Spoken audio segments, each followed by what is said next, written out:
What's up guys, Kickstarters here. As you can see behind me, I got all sorts of project parts. I turn off my lights because my main light kept flickering. But we're rebuilding a rear wheel for this bike. Got a rear wheel for the bike so I have a drum brake. This wheel came from a 1973 CB450. Boom. Picture. But this one here, I started tearing apart the internals. Brakes are all corroded. This is one of the pads that had broke off. Release my child. That was a double-handed jab. This is the inside. This part that is the brake lever, I cannot turn. It's all corroded and seized. So I'm going to clean out this inside, scraping with a toothbrush. I'm going to make this wheel work again.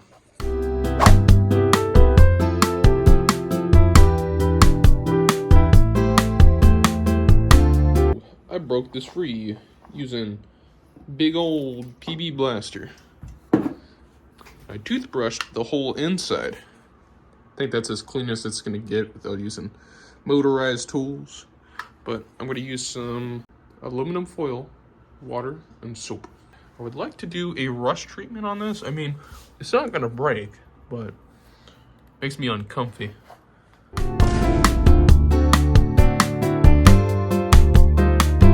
With a little bit of elbow grease. It goes from this to this. A little bit cleaner. Go ahead and finish it off. So I'm pretty glad on how this came out. This part being clean. This, I'm gonna have to figure out like an acid bath thing or something. But this bad boy pops right on there.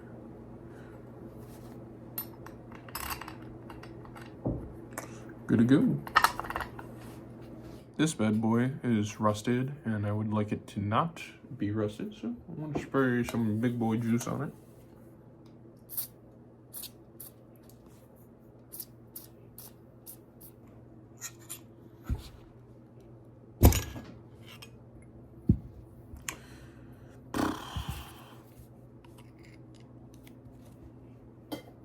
See and touchy. Oh, no way. It broke free so easily. Time to do a little bit of assembly. So I have everything assembled on the other side and the axle is coming through. So I'm just gonna stick this on. Normally you would have the pads on here, but they haven't come in the mail yet. I'm just putting it together temporarily. So stick the axle through, push it down. So fun.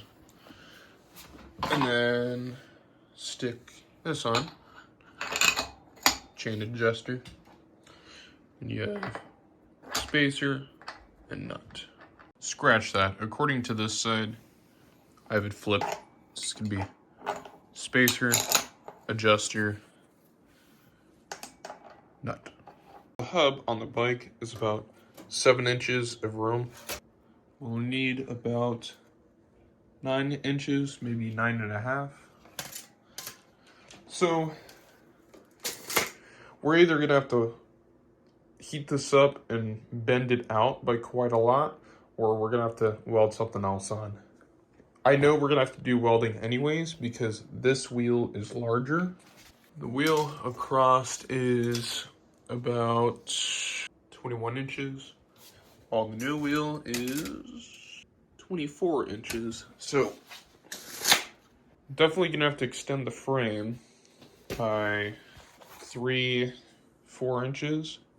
I would like to still have a fender, not this one, I will replace this. But if I decide not to use a fender, that still gives me, I could break this bracket off, that'll give me this much room. Adrian wants to cut this part off, weld steel to a triangle so it can mount farther back. And we'll have to make something compatible for the chain adjusters. So that's gonna be it for right now. Good news, guys. The brakes for the wheel, this wheel, wait, Wait. This wheel, to be exact. I'd come in. They threw a bunch of different stickers in here as well. Like, look at this. What is this? Trash is treasure. Common motor. Common motors. Common motor. That's sick. Look at that.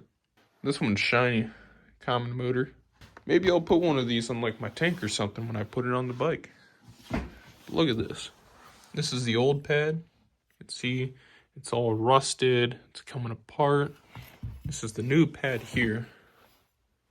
What I had noticed that I haven't seen other companies do before is it's kind of grinded along this edge. I really do like this sticker though. Trash is treasure. Hell yeah. The guy from Facebook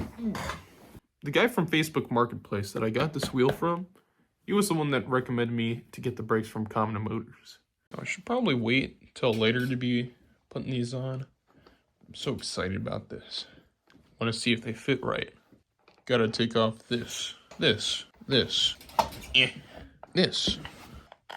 slide in on here. Same thing with the other side.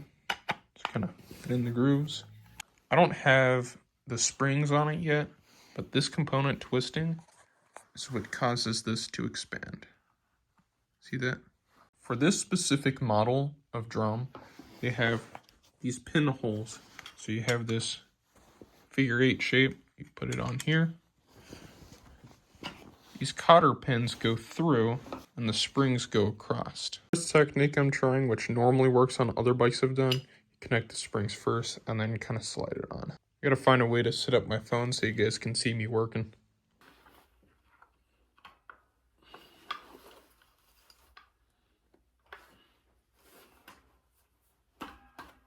I got it on, but it's still way too high up. I'm using the wheel spacer to kind of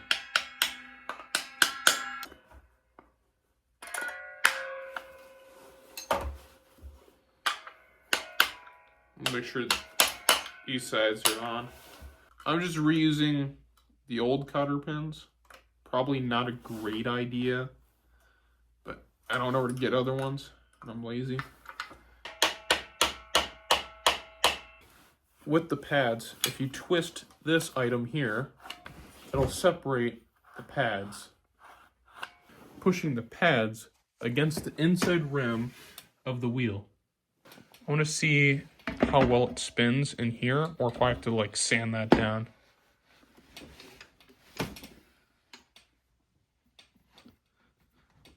Oh yeah, oh that's gonna be nice.